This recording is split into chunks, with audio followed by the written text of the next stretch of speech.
Naja throwing beer. Golden, he gon' fuck a nigga bitch wearing Burberry. Golden, keep a real shoot around like Wayne Perry. Golden, what the fuck inside that bowl, nigga, Katy Perry. Fuck nigga, I get it from the source, I'm a narco. Golden really stepping on that brick, nigga like Nardo. Spanish plug, he don't speak no English, he Ricardo. Fuck nigga, I'm chicken talking, this ain't for retardo. Pretty bitch, how the fuck that pussy get so fucking wet? What the fuck, I'm really getting that check, I can get him straight. Fuck nigga, if you sit down and listen, I can teach finesse. Golden down the Broward with the Haitians trying to learn the duet. Nigga had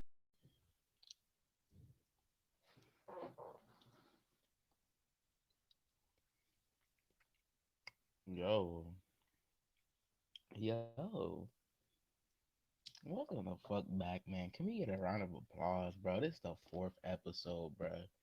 The fourth fucking episode. You know, number four, mean. You know what I'm saying? Four lucky charms, motherfucker. But nah, welcome back. Nigga, we in this bitch. We fucking, I'm loving it. We finna watch. We finna get into this John Moran podcast and see what the fuck they got going on. What they gotta say. If you haven't liked, subscribe, follow, all that, Florida TV, you already know what the fuck going on. We here for the long haul. We not gonna give up. Nobody give a fuck if you don't listen. I'm gonna keep on doing this until the wheels fall off, nigga. So either it's with or without you.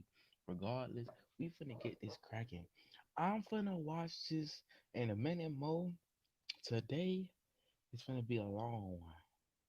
A long one. Without further ado, though, I just want to say, I appreciate y'all. Fuck with y'all. Thank you for everything. Thank you for being a supporter. Thank you for fucking with your boy. I'm just immensely grateful and I appreciate it. If you're watching or if you finna watch this, please like, subscribe, follow, comment. I'm gonna try to upload the clip. I'll say this. I don't want to get too loud. Fuck TikTok, nigga. Fuck TikTok. Fuck y'all niggas. Y'all steady trying to put a black brother down with your itty weedy beaties, nigga. Y'all niggas is bitches out there. Niggas is hoes keep trying to community violation. Shut your dumb ass up, nigga. I ain't give a fuck, but that's why I ain't been posting that clip, bro. Listen, there's some niggas. There is a nigga who is a faggot who is literally watching my shit, saying, "Okay, okay, bro." That nigga said, I got a strike for violence and dangerous acts, bro." But I already know, whatever, it is what it is. We're gonna get that shit taken care of. But like I said, without further fucking ado, I'm hella excited. I'm trying to been get this going. Um, and if you fuck with the kid, bro, please, like I said, please like, subscribe, follow, all that shit. Cause at the end of the day, like, we going nothing but up, and I really do appreciate that shit, and I appreciate y'all niggas. So like, bro, yeah, man, like I'm trying to make sure this be working. Y'all hear me? Yeah, that be working. Okay, okay. All right, well, but Pete, this, bruh, them niggas have been putting in work. I was like, I gotta play catch up today. Like, damn, them boys dropped another interview again. 2 days ago, they dropped another again and again. I'm like, God damn, but I'm not even gonna catch up. Yeah, I tried to watch the Michael Strahan. Could he have time to? Because I wanted to watch the John Morant one since for me, it's more interesting because I want to hear what Brett's saying. And it's like, bro, it's so annoying because I'm trying to keep all this, but I'm like, bro, them boys know, them boys don't stop. Them boys don't stop. If they don't stop, we ain't finna stop. But that's what it is. So I'm gonna get it started. About to light my blunt up. At Sonobello Tampa, Do all that. we remove stubborn body fat Maybe no fuck, permanently boy. in just one visit. Ain't do no fuck, my boy. Ain't do no fuck, my boy. Like I said, like, subscribe, follow, comment, do all that shit, bro. Do all that. Do all that. Like I said, bro, we finna get it going. We finna make it mad. We finna make it happen today. So without further ado, let's get into you feel me?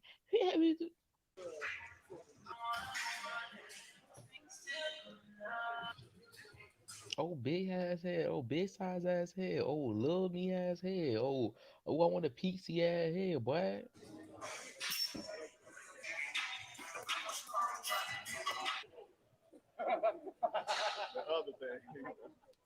What up, bro? What up? What up? You good, baby? I'm all good. Yes, sir.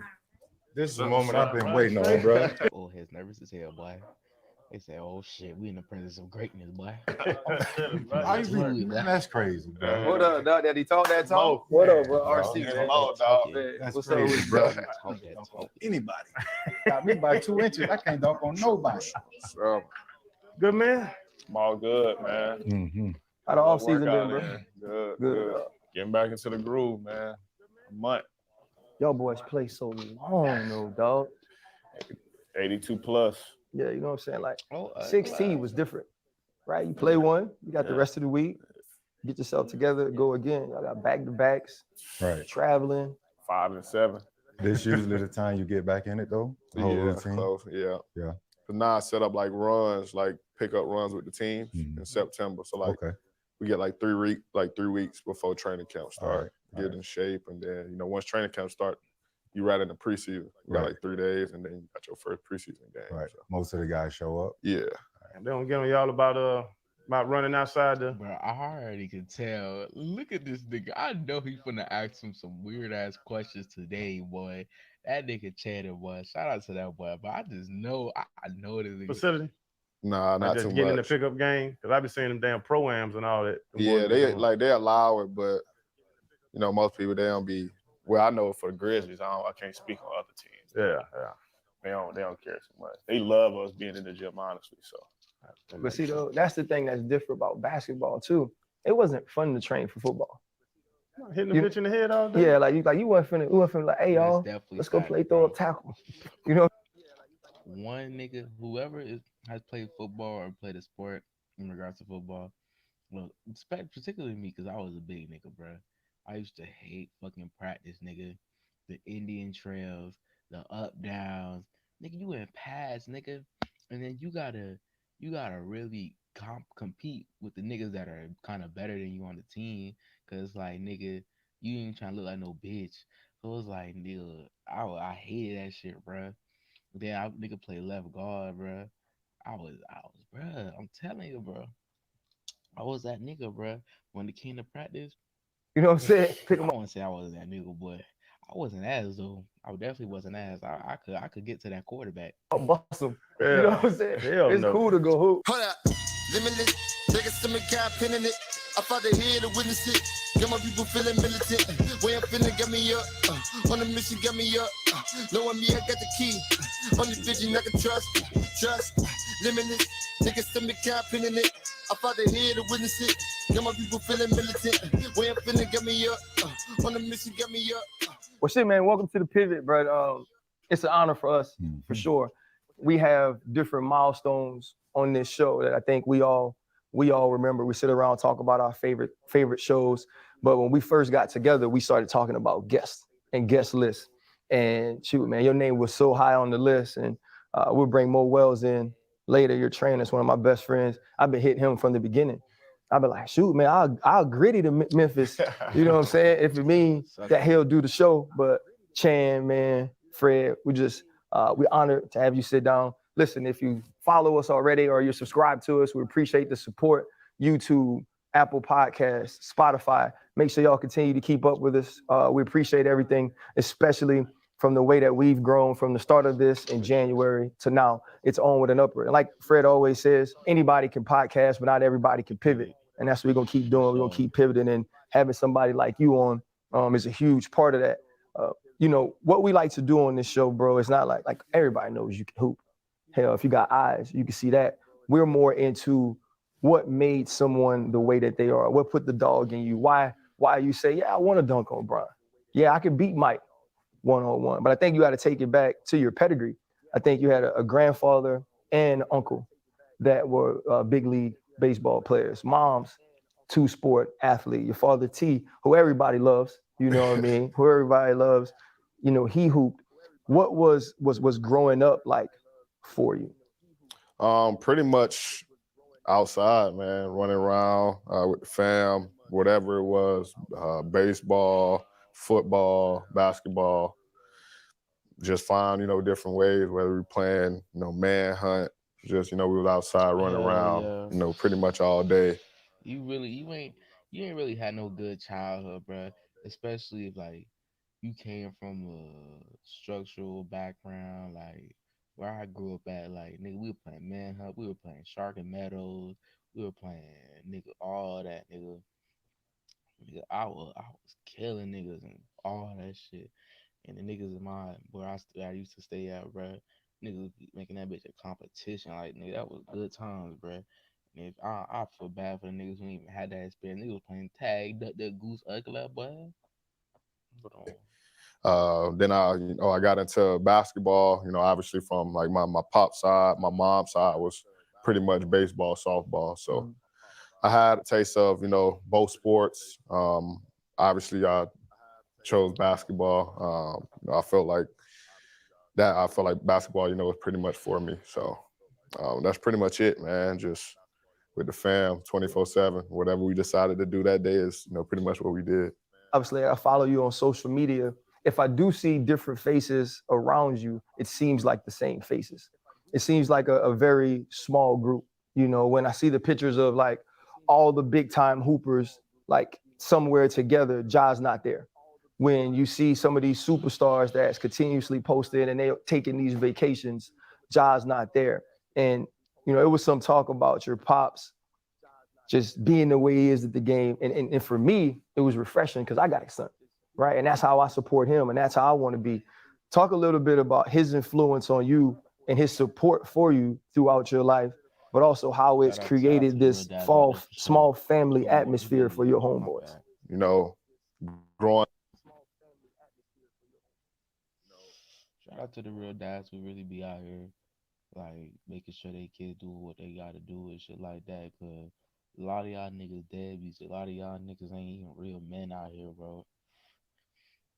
If you got your son out here looking like a bastard, then at the end of the day, you the reason why he is a bastard. Like you was a lame. You didn't even take care of responsibility. That's why I'm like, I wouldn't recommend nobody, you know what I'm saying, having no kid in his lifetime just because like if you ain't got the financial backing to like making sure just straight, and what the fuck, like you shouldn't be having no damn kid, bro. You failing that nigga up for failure, boy. Growing up, me and my friends was around my pops and his friends, so pretty much old souls, and just seeing how they came to the house pretty much every day, the same group of guys, and just chill, whether they watching football on Sunday or coming out to the back and watching us play. It was pretty much the same guys, and my parents them always preached to keep your circle small and be loyal to the people you love, and that's pretty much why you see me with the same people 24/7. Not saying like I don't interact with other people, but I just I keep it in the family. I love T. I love your daddy. How you know what I'm saying? But we a different type people. No, I want to start seven, whatever fuck, but I already know this nigga shady for to get weird, boy. Why is People. RC always says sometimes we meet somebody be like, oh, he like us. Yeah. You know what I'm saying? So I love it. But does everybody love your daddy? Because there's some criticism of him, just how supportive he is, I call it. Yeah. But some people say over the top sometimes. My friend used to pay $163 for car insurance. Now look how much he pays. Most insurance. I feel like there's nobody in this world who everybody just love. I feel like it's more people who love my pops than people who hate them, but I don't know whether it's how they grew up or, is it me that just make them hate him, or I don't see why you get backlash, for being a supportive dad to, your child or whatever. But regardless of the fact, he always told me, you tune all that stuff out and you continue to be you, and pretty much, that's why you see him still doing the things he do today. But it's a trip though, right? How they can paint that narrative, but then on the flip side, say, especially in our communities, that dads aren't present. Yeah. So you see how that can be crazy. Exactly. It's like so I don't get lose situation pretty much for us. But at the end of the day, can you ever win with the media? Can you ever win it with niggas? Because you can never make them happy. I'm pretty sure we all know that. I'm pretty sure niggas has already kind of acknowledged that, but just still try to do that shit in order to appease people. Like, nigga, fuck y'all niggas, bro. Y'all either finna accept me or not. Like, I don't give a fuck. Like niggas need to. I feel like I'm too much. I feel like people. Someone has. I just can't name them. But bro, real talk, bro. It gotta be. I feel like shit. If so, damn it, gotta. I'll be the motherfucker. I'll be the motherfucker that gotta do it. But it's gotta be a nigga like on some Andrew Tate shit that just don't give a fuck, bro. Just on some. But he be on some other shit. Like that was just a bad example. For me, I can say, that's why I'm Ja today, why who I am, because I had the support system. But not only my dad, from my mom, and the rest of my family. They always held me accountable pretty much, don't let me, we can curse on here? Say the hell you want. Whatever you want to say. Bullshit around and stuff. They, kept me, locked in and, focused on the main goal. So pretty much, preaching that, tunnel vision to me at a young age. Hey, them Usher tickets hard to get in Vegas. You think T can get me right? Yeah, man. You get them to call them right now. There's probably only one person in the world outside the Usher family who he answer the phone for every time, man. It's probably my pops, man. A lot has been made. We see it all. And IP too. Sorry about this. Cause bro, this nigga Zion was supposed to be Ja Morant, bro. Zion was supposed to be that nigga that was supposed to be on some we finna be on shit. Oh, like not we finna be on shit, but basically like shit. Like he was finna take over, bro. Like everybody was expecting this. And bro, if bro don't really be on some shit, bro, it's gonna be crazy, dog. Cause I'm like, bro, everybody was betting on this nigga. Nobody was even worried about Ja, bro. Bro just went in this thing and just grinding into. He flourished, bro, and niggas is seeing it. You got fucking Zion Williamson in the cut, nigga. Nigga gaining, doing nothing. Nigga gaining. He signed a big ass contract. I'm like, what the fuck? So if bro don't do nothing, I swear to God, it's gonna be hell, bro. I swear to God, niggas gotta pay, bro. Cause you not finna keep sitting on that bench while niggas is really putting in work, bro. This nigga came in from a minor college, bro, putting in work, nigga. Putting in work, nigga. You had all that. You was from you was from UCLA. Was he from UCLA? Correct me if I'm wrong. Somebody correct me if I'm wrong. I know he was from some big ass school though. Nigga, when you know what I'm saying? All them highlights of this nigga dunking and shit. I'm like, well shit, we better see this nigga do something. Nigga came in the league. Nigga, what is this? Nigga grabbing, nigga, that's what bro doing in the back grubbing, ha. Like, bro, he pulling the Ben Simmons. Fuck is you on, bro? All the time, like the Steph Curry high school photo, the no Power 5 offers, whatever 2-star, all of those things. And I think that comes because he's now become the most famous small hoop recruit, right? Like he's the guy everybody points to with 4 championships, 2 MVPs, Finals MVP now, kind of that legacy, and they always show that picture. But to me, you've kind of done it the same way. You've revolutionized the position in a way for a small guard that went to Murray State, that wasn't necessarily recruited highly as your talent or that your career now says you should have been.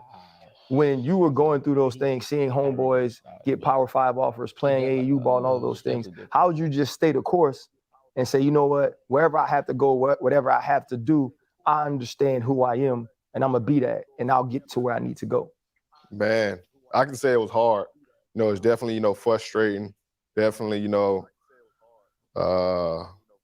make you get down on yourself when, I'm playing against these guys and killing them. And then I'm watching them getting all these, big time offers and still, no offers for me.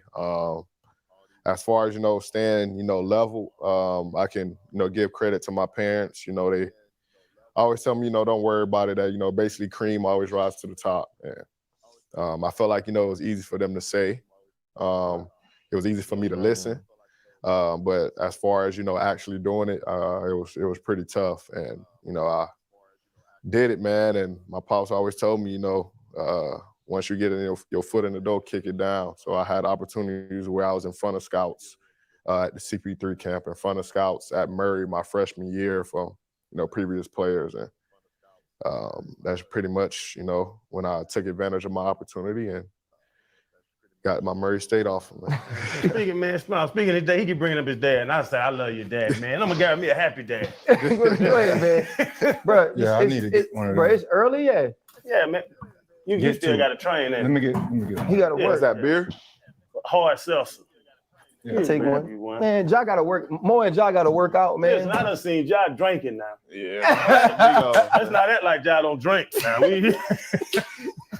Ja, man, when you think about where you are now, right, and the way life has changed, you know what I'm saying? Like, in order to get the scrutiny that your father gets, if you were a scrub, it wouldn't matter, right? You know what I'm saying? Like, if you weren't balling, like if you weren't a guy that the cameras were always on, nobody pay attention to. It's a lot of dudes that got dads that's supportive, that's sorry as hell. You know what I'm saying? Don't nobody tell them nothing, right? But when you yiking on Malik Beasley, you know, when you putting your balls in Kevin Love face, like, people are gonna draw that. You're gonna draw that type of attention. What has that change been like for you? Because you have that small school upbringing, you know, not necessarily being a high recruit, and now you can't post a pic without hundreds of thousands of people paying attention to it, right? You can't bang your knee up. You can't strain a muscle. Right. Has it been difficult adjusting to fame? 100%. Everything's gonna be under the microscope, just like LeBron, just like KD, bro. Come on, bro. James Harden. Ben Simmons. Like, especially now because everybody's seeing his talent, bro. Everybody can see, bro can go crazy. Like, the expectation is set so fucking high. And I feel like for me, you know, for the most part, it's definitely been tough because I wasn't used to it at all. Now it's like, man, all my privacy out the window. And as far as me and my family go, you know, we like going to do stuff as a family, being able to go out freely. And I can't do that now. So, you know, I have to watch every move. I got to watch everything around me, watch what I post, all because of, you know, the player I am today and, you know, the fan base, you know, that I got behind me now. So it's definitely been tough.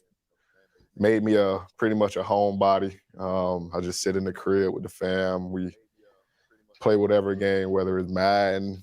I go play Warzone with the friends. Just have fun while we're in the house. Chan, you can't run with him then. He said he don't run. He run. The man just said he played games. He don't just play games. Like he said, the social media's out there. That man have him a drink. Good-looking young man. I don't know if you got a lady or nothing, but I know you. It ain't hard to get a date for you.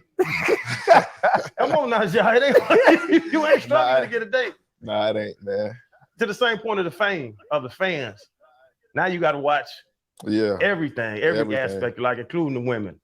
And that's pretty much kind of been my mom's side of the, you know, informing me on stuff. She always tell me, you know, you got to watch them. And now, you know, I can see it, whether it's just how they carry themselves as soon as they get around, if they want to be extra. But you're a country boy, but you got big city drip though. Like, you know what I'm saying? You flashy, you very confident, and you got a daughter. Yeah. Does that allow you to help put things in perspective and, you know, how to approach or treat women? Yeah, for sure. Not even just my daughter. Like, I have a little sister who's a senior in high school now, and I got my mom. So knowing how, like, I want them to be treated, watching how they've been treated, you know, pretty much my whole life, and now having my daughter and how I want her to, you know, be treated, and how, well, now she's a little too young to understand, but as she get older and I'll be able to tell her, definitely, you know, pretty much help me with women. Feel like, you know, everybody can tell you that even when I'm around, I still be chill. Like, I don't press nothing. I just sit, lay back, and, you know, whatever comes to me, it just comes. You can see a difference in yourself from before she was here, your daughter, to now. How has she changed? Yeah, I was in college, man. Me too. I feel like everybody had their college experience. Right. So now it's like I got a daughter, man. So you know, I'm chilling. Right. Chilling. Yeah, you know, you look at the Grizzlies this year, and y'all became everybody's darlings. I think it was twofold. One, obviously you, right? But y'all brought back like that high school, college feel. You know, us against the world. Almost seemed like y'all lived in dorms, like everybody jammed tight. You know what I mean? I think that was the thing that drew people to the Grizzlies. And also, like, it's Memphis. Is, you know, not since Zach Randolph and those guys have you truly been in contention to win it. You end up getting hurt late. Right now, we're at the Collective. This is where you train with Mo Wells, who I mentioned earlier.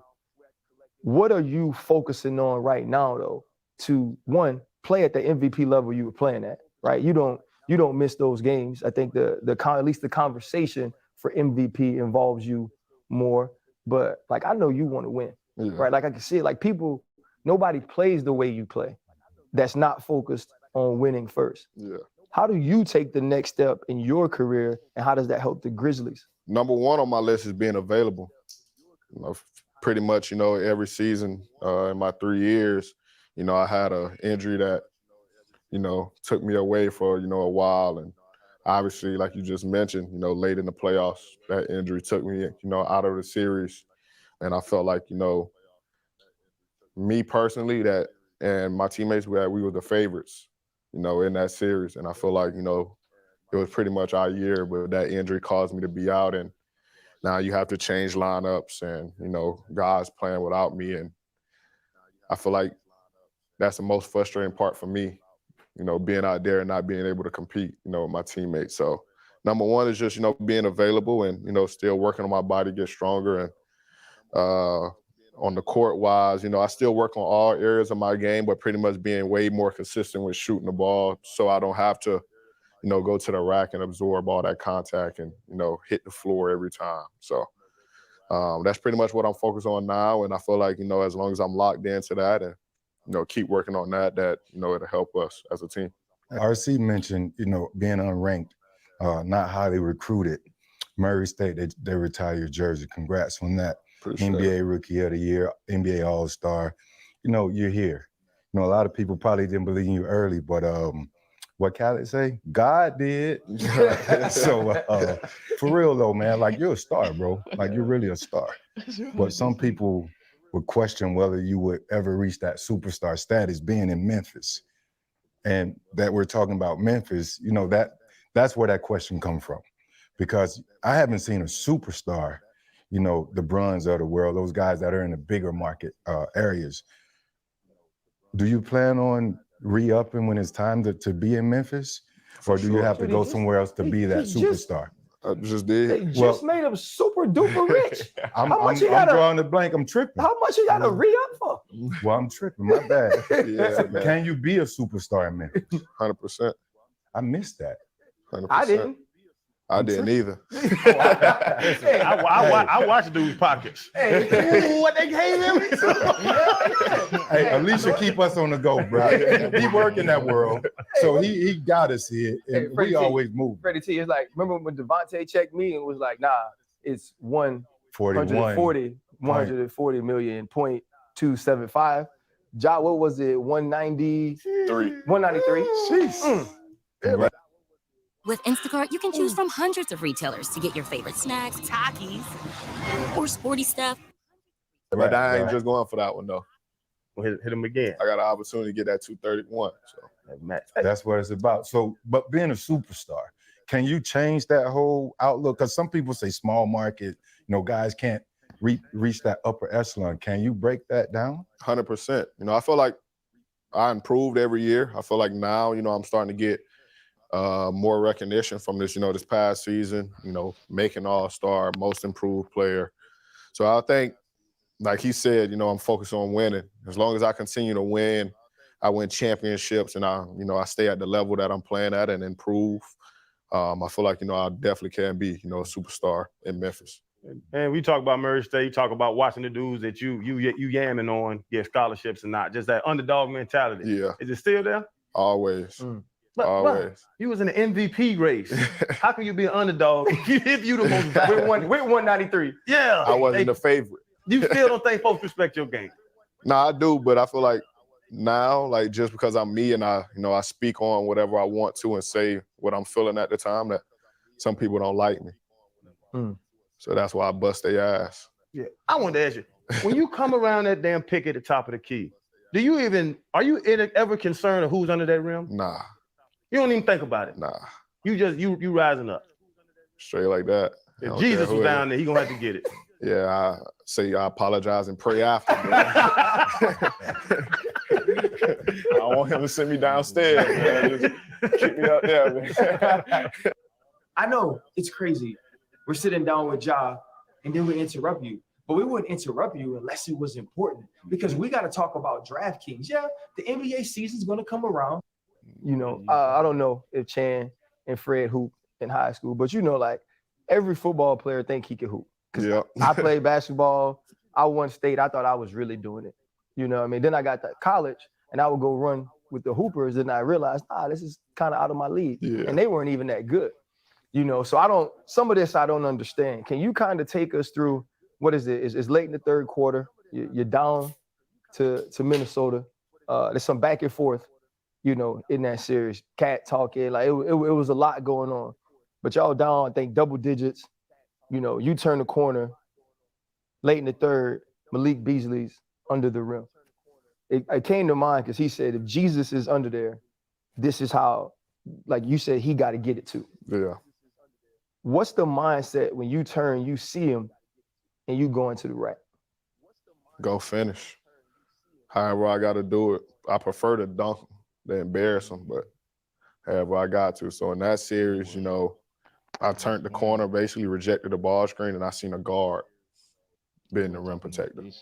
I know there's not too many guards in the league that can jump as high as me. So the rest was history.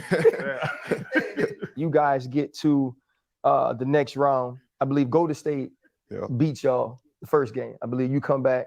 I think Steph says it's going to be a hell of a series or something like that. We're going to have some fun. We have some fun, right. Yeah. And you say, you come back and say the same thing the next time. Now you and Dre going at it, which I love. When the Christmas schedule comes out, you're like, hey, we got what we wanted. Yeah. Why was that so important to you that you guys got that game against that team on that day? I feel like, you know, every NBA player, you know, pretty much wants to play on Christmas. And as far as that matchup goes, we had our back and forth, you know, during the series. We had our back and forth after they won the championship when they, you know, brought up the situation with Jaren.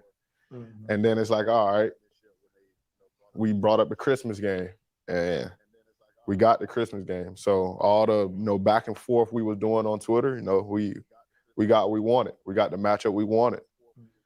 He said the champs don't go on the road. So, all right, we'll come to the Bay. We're going to come out there. And, you know, we pretty much got that matchup. So it's like, all right, we got what we wanted now. There's nothing else to say. Is NBA beef real? Because I see the dudes always talking and bumping their chests against each other. But, like, they don't fight. I'm not saying you have competitive battles, like, but I feel like is the beef real? I feel like it's more competitive than actually beef. Yeah. Because me personally, like, Draymond got my pop's number. Like, he been said Christmas coming for dinner. So they blew that up like he was talking trash, like when we already had that discussion already. Yeah. And as far as the Timberwolves series, all the back and forth that was going on after, it's still respect being shown. Mm-hmm. After that series, it's still respect being shown. But when you got competitors like that who pretty much don't care, as like me and Draymond, you know, that's what happens. It's not no beef like, oh, when I see him, I'm going to punch him or something like that. No, it's respect at the end of the day. But once you inside those four lines and that ball go in the air, it's no more friends at that point. So with that, you know, you're talking about Draymond, those guys, they've won all the rings. That's real respect, because real niggas be in their feelings, especially over the sports, bro. Niggas be getting too in their feelings. Shout out to that, bro. You know, in the past decade, they've been obviously the best team, right? Going back to your rookie year, you know, coming in, you've seen some of these guys ready to compete against them, knock them down. You ever have that starstruck moment for a player to player? You know, like you're a fan of guys, you know, and that ideal jersey swap, like your rookie year, was it anyone in particular you want to get their jersey? Bron.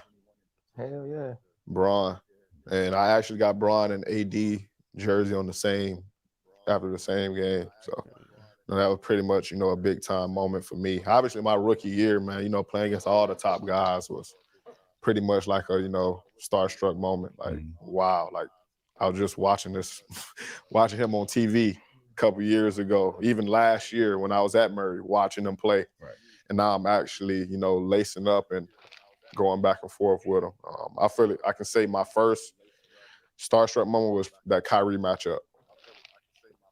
If you want to be on camera, you want to be behind the camera, you want to do radio, podcast, whatever it is, this is a program in full. We're going to prepare you for what. Before the tip, man, the ref bring the guard the ball, you know, you get to choose. Mm-hmm. And normally, like when I go, I just grab the ball, I dribble it once, pass it back, and he grabbed the ball and just started doing hella crossovers and shit. And I'm just like, God damn, like, all right. The game ain't even started yet. Right. And I'm like, this is my matchup today. Like, Right. He just started, and I'm like, oh, shit. How'd it go? Yeah. We won. It went crazy. We won. How'd you do? How was that was that? my first 30-point game. Yeah. I remember that. Third game of the season. Mm-hmm. I blocked them to send it to overtime. And you can tell because I pretty much could have got the ball. We could have called a timeout, had some time on the clock to, you know, pretty much end the game. But I blocked the shot. And once I blocked it, I ain't even look for the ball no more. I just went down the court talking shit. Listen, I got a mint 10 Ja Morant rookie card. I ain't got no ink on it though. I'm shooting my shot. I got you, man. Keep it real, man. I got you. I'm shooting my shot, dog. This ain't the time or the place. Because it's the show. Huh? Because it's the show. Yeah. Ja, we you good. mentioned though the moment against Kyrie. And I think outside looking in from a fan's perspective, I see all of y'all like that, right? You know, one of those things, the respect of talking about the 12th man on the NBA bench in a regular gym. I know what it looked like. You know what I'm saying? I understand what it looks like. They give you buckets. They don't miss. Like legitimately Yeah, in pickup buckets. games, y'all don't miss. The ball just goes in every damn time. But you're talking about the Kyrie matchup or getting Bron, AD's jersey. When you come up the way you do, there has to be the moment where you like, oh, I'm supposed to be here. Yeah. When was that moment for you? Ooh. I can say that game versus Kyrie, obviously it was my first, you know, my first rodeo, first 30-point game. Man, that's tough. It's a lot of moments, but I can say, you know, that play-in tournament in the bubble, you know, battling with Dame, CJ, was like a moment where like, we here now. Like, you know, we was a game away from the playoffs then. Then I'm coming to my second year, and first game went for like 40-something. Right. And it's like, all right. It's so funny you mentioned Dame and CJ, and I'm a sports geek, but very similar travels for those three people. For you, Dame, CJ McCullough, right? Yeah. I always said Dame, CJ, and Steph pretty much paved the way for guys like me. And then it was me. And now, you know, you still see other guys coming along from, you know, that mid-major or, you know, under-recruited, coming out and proving themselves. So, you know, Derrick Rose. So I pick favorite. I don't have teams. I pick favorite players. Right. I grew up in the Michael Jordan era. Right. So I was a Bulls fan, and then when Mike was gone, I was a Kobe fan. I was a huge Derrick Rose fan. You know, I thought he was a dog. He was quiet, but he was explosive. He went at everybody's neck. Yeah, that was crazy about me. Like how he was killing, and to not say. It was sad to see that boy, but he had his ups and downs, bro. But man, if we could have seen what Derrick Rose would have become, bro, without them injuries, bro, it would have been soaring. Say a word, like he don't even, like he didn't even talk, and it's just like, all right, just run back. You dunk on somebody, all right, just run back. Like me, like nah, I can't. I gotta let you hear about it. I bring up D Rose because we talked about it a little bit earlier. You saying being available, right? The best ability is availability, and we're here at the collective. You know, I've mentioned Mo a couple of times, and you know, we're gonna bring him in. And kind of, I think the part of what the world wants to know is how does this story become different, right? How are you not in dress clothes, shining on the sideline when y'all got an opportunity to unseat the team of this era, the Golden State Warriors. So he could duck under this light anyway. We know that him coming in and ain't going. Yeah, we ain't got to move nothing. Ain't nobody. Don't walk on your. Don't walk on your. Don't walk on your.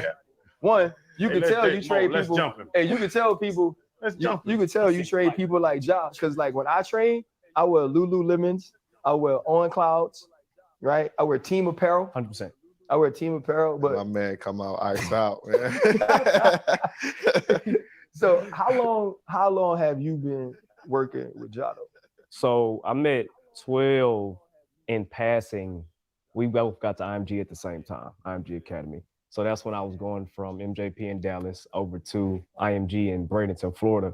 So he was there, had some neat stuff going on, so he wasn't doing too much. But then after his rookie of the year season, that's when we were reacquainted. I worked with his other two trainers. Damn track. Yeah, 100%. His first workout with me was on the track. That's tough. Y'all know how you doing out there. Were you coming from the streets the night before though, or were you prepared? Nah. I was locked. Okay. It was definitely locked. I was locked, but I wasn't prepared for that. Definitely locked.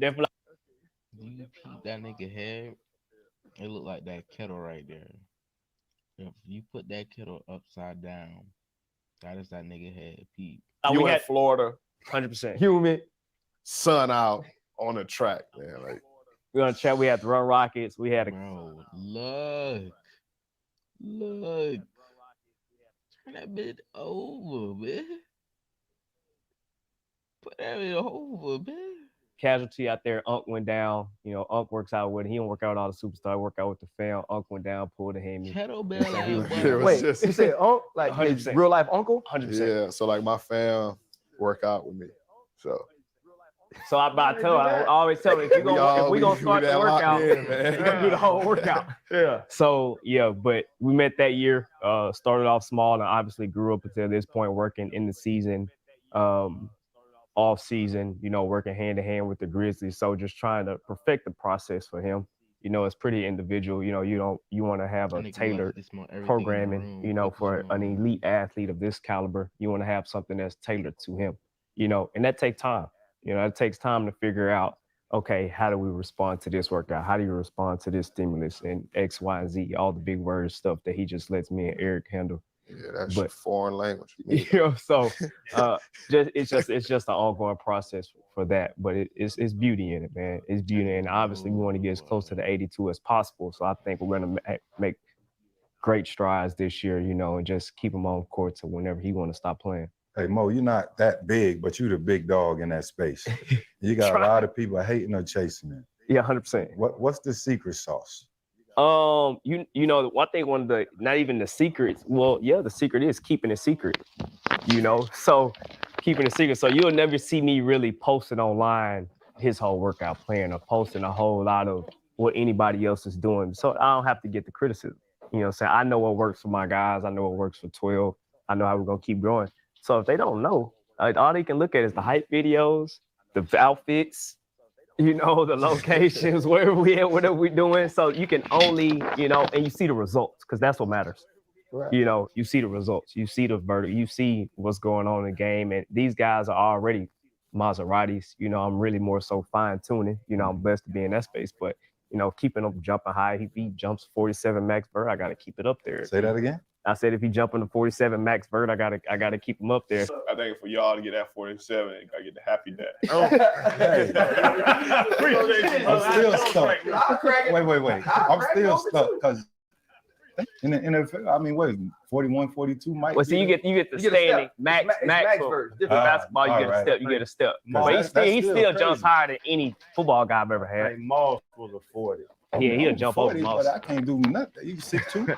6'3". Hey, that's ridiculous. Appreciate you with the happy dad, because I was sleeping on mine for a second. But as an elite super trainer, you the best. Fred said everybody know they don't know more well. You the dog, but you dealing with young men like Ja.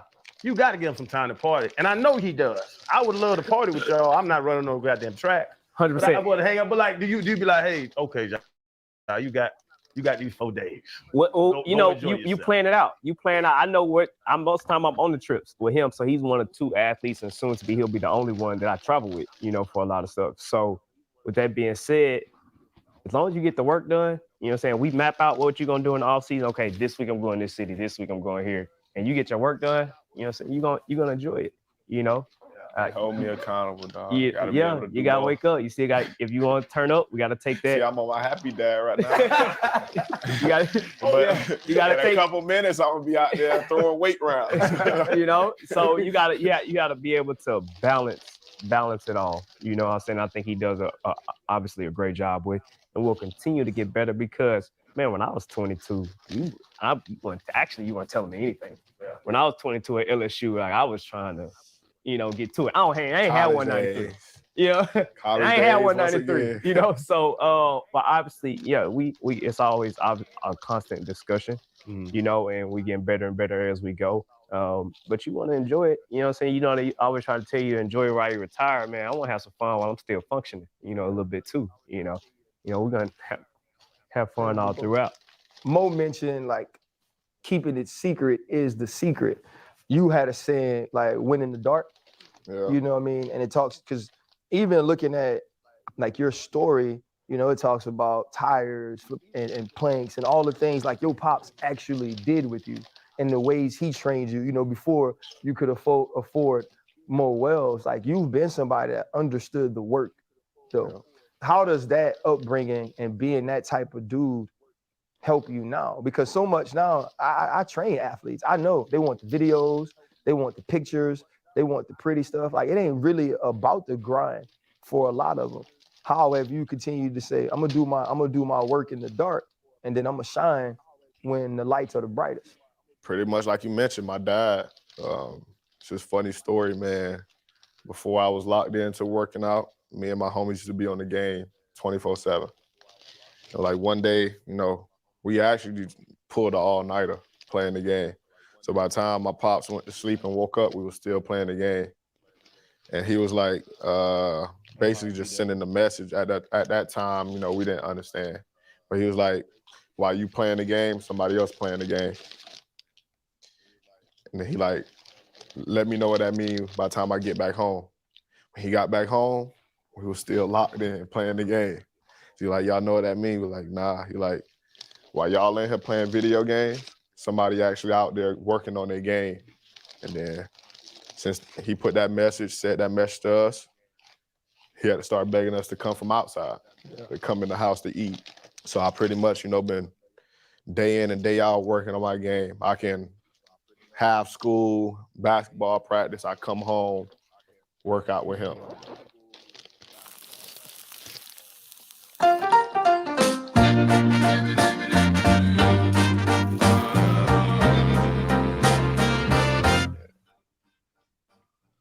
Now, I got Mo, I got my other trainers, Trey and JT, Pops, for the basketball side, hold me accountable, you know. I got to put the work in, so. Do you still have like your Michael Jackson jackets and stuff when you used to perform for the family? Nah, man, I wish. I had the glove and all. So wait, they used to just be like, because you know, this is what black people do. If you got a kid with a certain talent, you pretty much force that child to do it in front of everybody. Yeah. So that's what they would do. You'd be like, hey, Ja. Cookout party. They play the song. Come on, Ja. His favorite line right there. And then, you know, my mom hype it up. I used to have to go get dressed, put on my little jacket, the glove, and come out, you know, and then now I don't do it no more. You do it no more? Man, can't give us 3-4 seconds. That's a little. Hey, Aiden Hutchinson just gave us Billie Jean in Detroit. That was my favorite artist, though. I had like his T-shirts and all. So at that time, you know, being a young kid, I couldn't tell my mom, dad, and them no then. At, you know, so what would you say to this guy who I kind of agree with? Well, I do agree with. He went on Twitter and he started this shit. He said, Chris Brown is more talented than Michael Jackson. And I never lied. That's a lie. And I don't disagree with that. And we talking talent. I'm talking talent. So I don't disagree with him. But you with Michael Jackson. I'm talking talent. So I don't disagree with him. But you with Michael Jackson fan. So I'm trying to hear what you got to say to that. So was I. I don't know if I can agree with that one, man. That's what I wanted to hear. Be tough, though. It was I had my Chris Brown dancing days too. So I ain't gonna say I'm not a fan, but I still got Mike. I got Mike. I mean, you know what? I accept it. I was walking through the halls at ESPN. I really became a fan of CB, like a real big fan, when he did the Michael Jackson tribute. Right. Then that showed me. So now I can talent-wise, because he pretty much looked exactly like Mike when he did it. That's all I'm So- saying. Listen, so you got Michael Jackson there and Chris Brown down. When you out in the club, you dance in the club. Nah, You gotta dance in the club. 100%. nah. He don't dance in the club. I just be. No, man, you get a little of that oil in you. I get that. That's when the oil get in there. That's Yeah. different. So I ain't Ja. I ain't know whoever that is that day. Next day don't bring it up. Don't even bring it up to me. I don't know what happened. CB nice on the court. If he said, "Ja, let's lock up 1-on-1," what you do to that boy? Chris Brown. Yeah. Hey, come on, man. This a different animal. I already know. I it. like to let you say it, He bro. nice though, Nah, he is nice. but he got Real to nice. stay on that celebrity game. He regular people nice, Fred. Nah, he's nice. He probably the best celebrity singer rapper, Singer rapper. because he does rap now. He rap, but but he probably the best of the best. He playing against Jack Harlow. Could Chris Brown tackle you? Yeah. So how But the he hell don't is he gonna play guard football. Ja? He don't play basketball either. Come on, bro. I just want to know what you would do to it. I don't care about all that other What stuff. I do to man. everybody else. See, it's simple. It's just simple, bro. Mo, how do you guys adjust for Ja having one arm that's way longer than the other one? And you know my secret. See, I thought we was keeping a secret a secret. Like, what happened to keeping the secret a secret? Hey, I do a lot of I reading, do. bro. That's for everybody in the league, your scouts, whoever got the Grizzlies when y'all play us. Yeah, I do got a longer arm. It's the left. I mean, y'all not gonna stop it, but since the secret out now, there you go. My left hand bigger as well. So wait, it was a trampoline accident? yeah, I broke my arm on a trampoline, man. My older cousins got me. Now you do the double jump. At that time, I'm probably about 73 pounds. I just shot off in the air, man. And I was coming down head first. And I went to try to break my fall on the trampoline, like the railing. And I didn't even feel it when it happened. Just like it just did. My elbow was pretty much up here. My cousin was looking like, ugh. And I'm like, what? And I looked and I seen like a little knot. I thought it was just like a knot. They're like, nah, you broke your arm. Start yanking it. It was coming down. It got pretty much about right above where my elbow is supposed to be. And he like, we got to go tell auntie. We done run in the house. Went in there. She locked my arm, put the ice on it, called Pops. He was actually on the way home from work. She probably stayed at least like 20, 25 from us.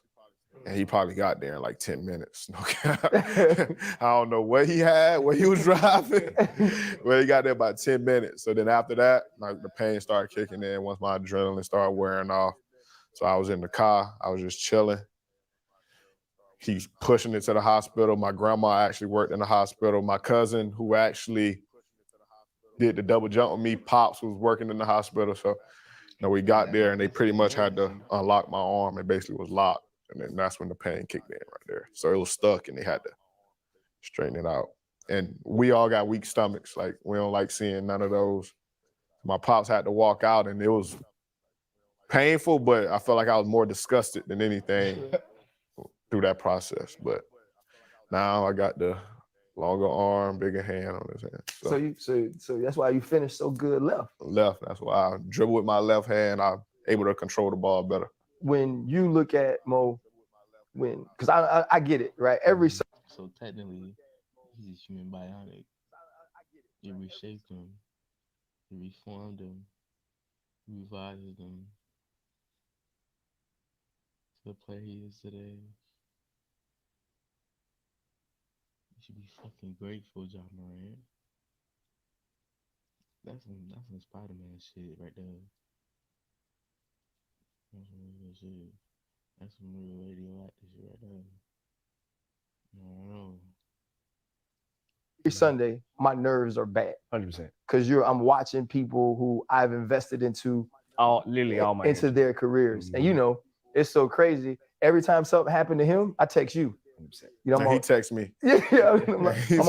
I'm always like, hey Mo, y'all right?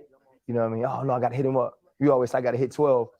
When you're watching those games, man, and you see somebody under the rim and he, right? Because for some reason he ain't got to the point that Mike ended up getting too late in his career where it was just disjoint. You know, Mike would just jump. I think I just gotta put it in there, right? He's still back here with it, no matter who's under the rim. You ever hit him up like, hey man, like you ain't got to show him all the work on one play. No, we actually haven't gotten to that point in the career yet. It'll come later on down the road, but for that, you know, I get scared every time. Anytime. If Javante fight, he go to dunk. Leonard, I don't worry about Leonard. Leonard's just a menace. A menace. It's a menace. But He's a menace. But that's why my main primary job is to support those actions. You know, it's not always if I have a McCole Harmon running 4-2, make him run 4-1. A lot of time it's just maintaining the 4-3, right? Mm-hmm. Or just making sure that when he lands, he can handle that unilateral, bilateral landing. Or if we got L spine, C spine problems, T spine problems, making sure that the back is strong enough, you know, to withstand the fork. When you land on the ground, it shoots up the whole body, right? And if you're landing correctly, a lot of times, if you're not loading properly, it's going to shoot up, and that's where you're going to feel radiating pain somewhere else. So with that, I just have to make sure that, okay, he's going to be, you know, making sure that. Now you see why I don't be in these conversations with him. He can just be prepared for it, you know, but not every time. And everybody be, oh, the dunk. I'm looking at the ground like, please. Right. Every time he always taking contact.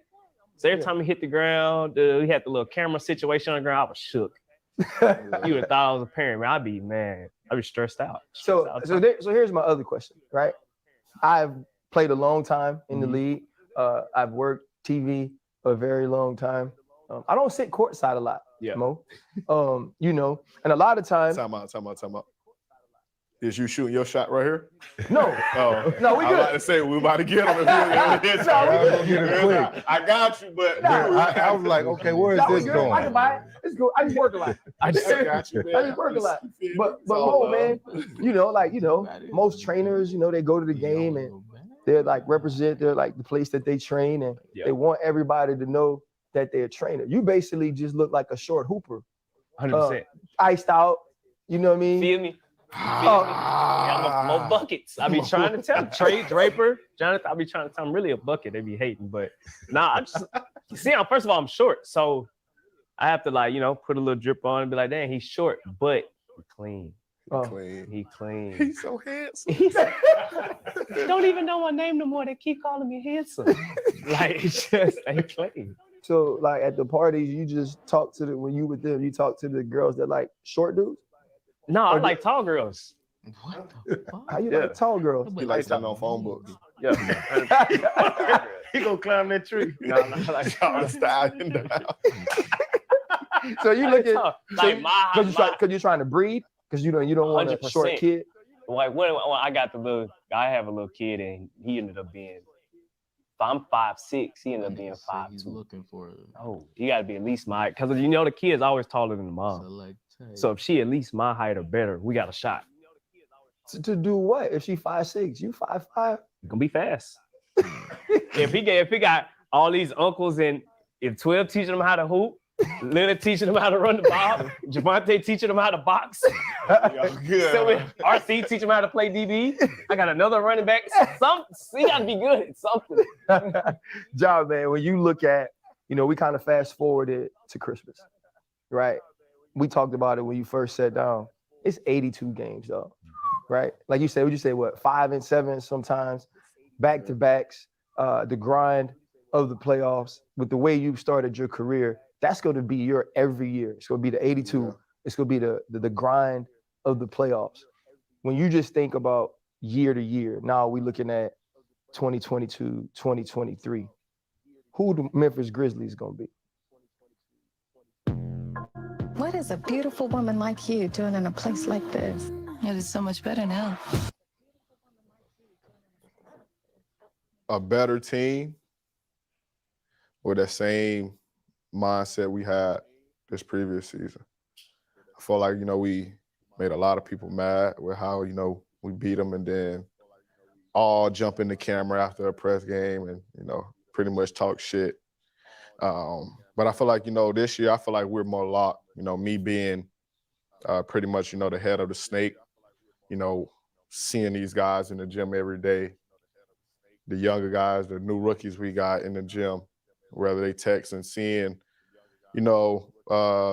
Dez, for example, have the rookies out to his house, pretty much just, tells us, as a team, with how close we are, how we want to make sure everybody's comfortable and everybody's on the same page.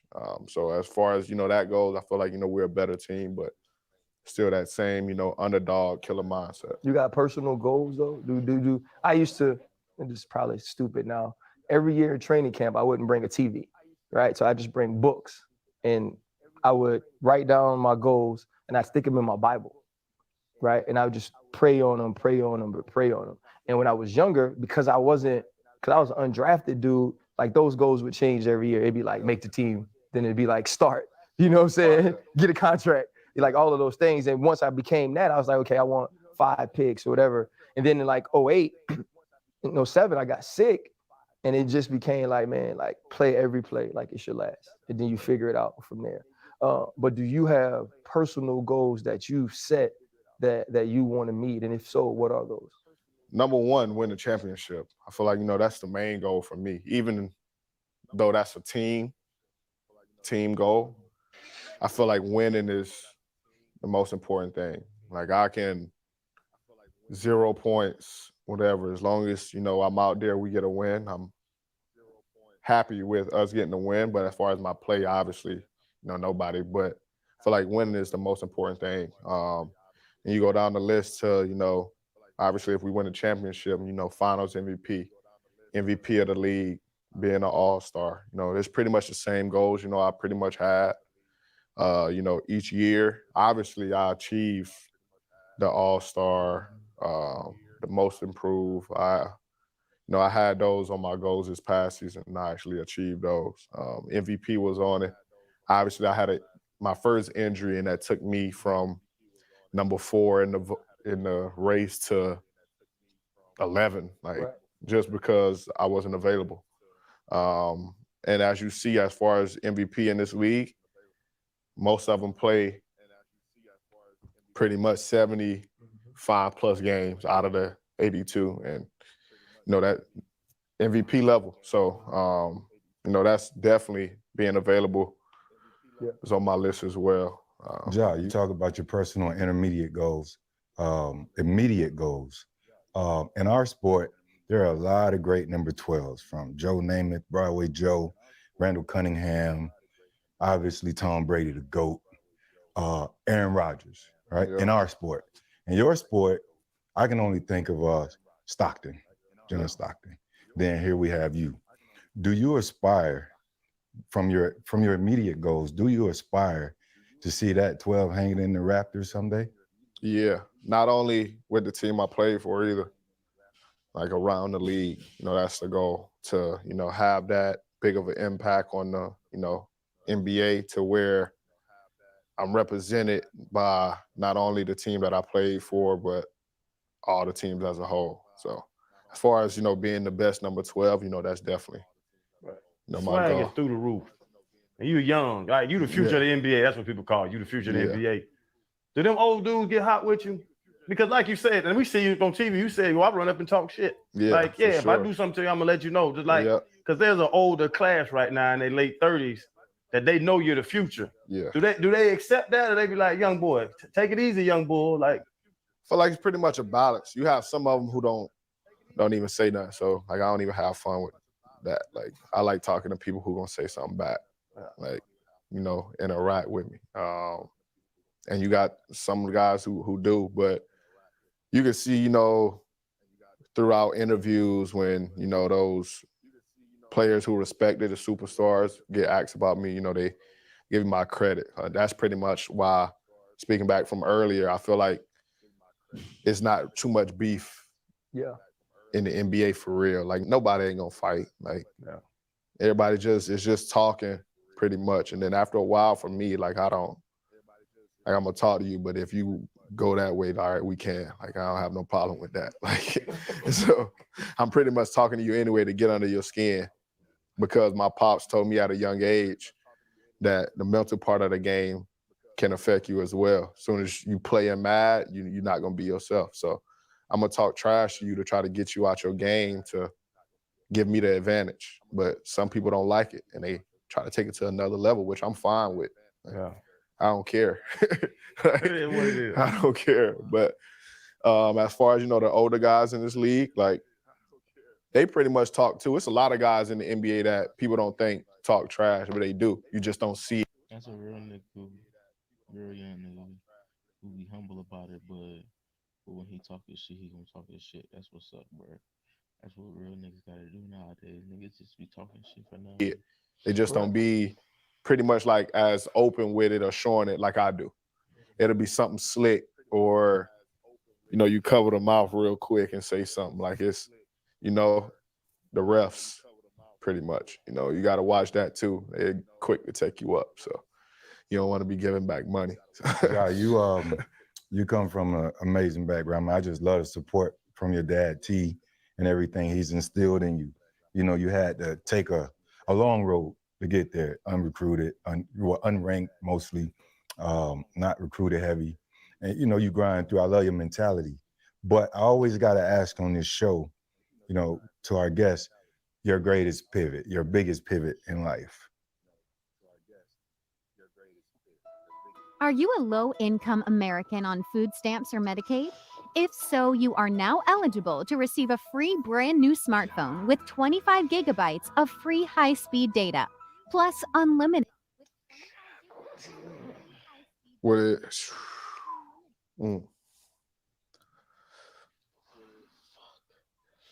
I can say it's not mine. It's pretty much my pops, but I feel like what he did is both our, you know, biggest pivot, where, you know, he stayed back and raised me instead of pursuing his opportunity to, you know, be a professional.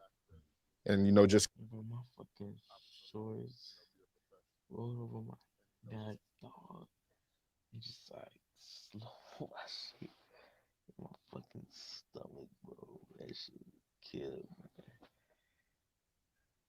just hearing that story from me, you know, pretty much made me go harder, because I know he had that opportunity, but he didn't do it to raise me, be in my life, which the support comes back into play. But, you know, just hearing that from our background, you know, knowing that it's a lot of people who didn't have father figures in their life, but my pops did that for me. I can say that it was pretty much like my turning point and pretty much made me locked in, you know, on my goal. As I was still under recruited, you know, not ranked, but like I felt like that's what made me, you know, pretty much lock in on, all right, basketball is what I want to do. Basketball is, you know, my favorite sport, you know, what I love to do, and I want to be at the highest level. Yeah, say that it. Shit, I've been trying to get that since the show started. I mean, I felt like you. I felt like I kept throwing it up by the rim. I was like, I know it's vert 47. He ain't dunk it yet. Like, we have been waiting on that. I have one question. Like, I looked up to certain I was players. just holding the ball in the air. I was just flowing, trying to see what dunk I was gonna do, man. You know, like, we're all fans of players growing up. And you mentioned, you know, people, you know, that inspired you, or how it was to meet Bron, play against Kyrie. You know, I think for all of us who are good enough, we model our game after somebody, or we like players for certain reasons. And obviously your father had such a huge influence on you. Were there any players though, like when you were coming up? Because like I always love Russ. Like I know people don't like Russ. I just thought he was mean as hell and he was going at your neck no matter what.